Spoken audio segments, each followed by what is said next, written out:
Hey there, loves. Welcome back to my channel. This is Heather W. I'm the Crowsy Creative Teacher.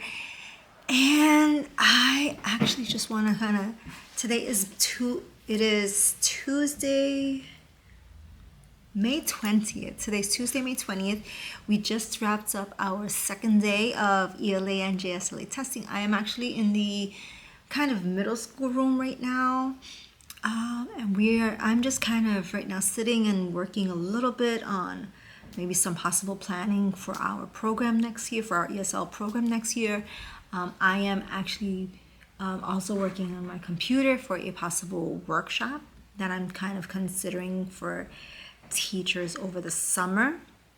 And I'm going to pull it up right now. So I am reading this wonderful book. This is called The Positive Mindsets Habits for Teachers. It's actually a really cool book about mindset for teachers. So I'm just kind of working on those little tasks right now. So let's see, on the agenda for this week is I'm going to be just kind of going through some of our data, and let me show you what I mean by that. Now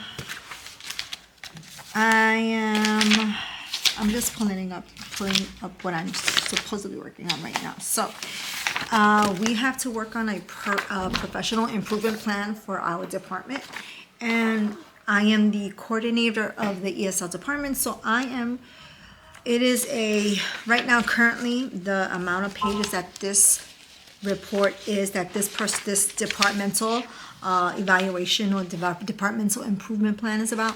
This is about 2, 4, 6. This is a 10-page report. It's meant to just kind of help evaluate your ESL program in terms of the supports you provide for students, the communication with families, how you're measuring the success of your program, data analysis, and how often your ESL team uses data to kind of drive instruction or small group instruction.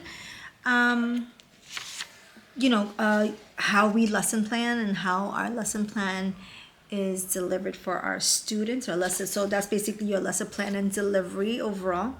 And then, of course, using the previous year's access or state testing ESL scores to drive instruction for the following year. So because this is such a long document, my project this year is to basically take this entire department evaluation, and kind of condense it. So one of the tricks that I do is I actually have been working with ChatGPT for about a little over a year now for most of my projects. And what I do with that is I actually will create PDFs or take previous PDFs or previous workshops that I've been doing, and I kind of re-upload them into ChatGPT.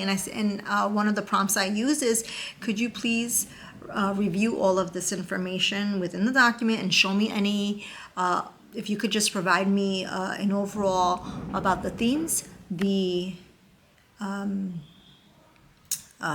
trends that you're noticing, or any highlights or areas of improvement that are needed, or of course any areas or of language or criteria that are overlapping, because that means if they're overlapping, it's probably just it's probably just a repetitive type of document. So we don't want that. We want a very condensed and streamlined program evaluation review for our ESL department. So that's one of the projects I'm working on.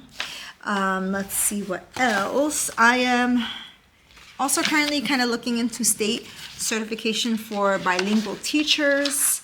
So what I went ahead and did is I actually went on the state website, and just to look at right here it is. So I'm just kind of reviewing the bilingual and bicultural certification or CE eligibility criteria and standards for different types of certification or endorsements within the state of New Jersey, because I do want to you know, I'm very well versed in ESL certification, but I think now it's time for me to expand and to really understand the differences within the ESL and the bilingual certification program. So you can see I'm kind of, you know, just in work mode here, just making sure that I'm like, you know, planning effectively for our department. We have 2.5 weeks left in the school year, which is kind of wild to think about. I will be doing some projects like this, working on like, you know, assessment criteria, reviewing our curriculum components and our framework over the summer. But I will be home during the month of July working, and I'm going to be recreating some new workshops for teachers. And also, I believe what I'm going to do is kind of host maybe like a little book chat on my channel, on my YouTube channel, about my positive teacher mindset. And there's also another book that I'm actually looking into purchasing. I read it 2 years ago, and I think it's just time to kind of revisit that book because I feel like I learned so much about it. So one of them, I believe, is if I'm not mistaken, the 7 Habits of Highly Effective Teachers. Let me see if I find it, because it may have been just one of those like small Amazon books that, you know, sometimes they have little like people who are not so well published and well known that, you know, they'll sell like a little ebook here and then on Amazon. But actually the book that I did read that I really feel like I learned so much about was here we go. It's I'll show you on my Amazon, but by Maria Amara. And it's called The 7 Habits. Oh, can I open it for you guys? There it is. I don't want to, it's like a little pixelated.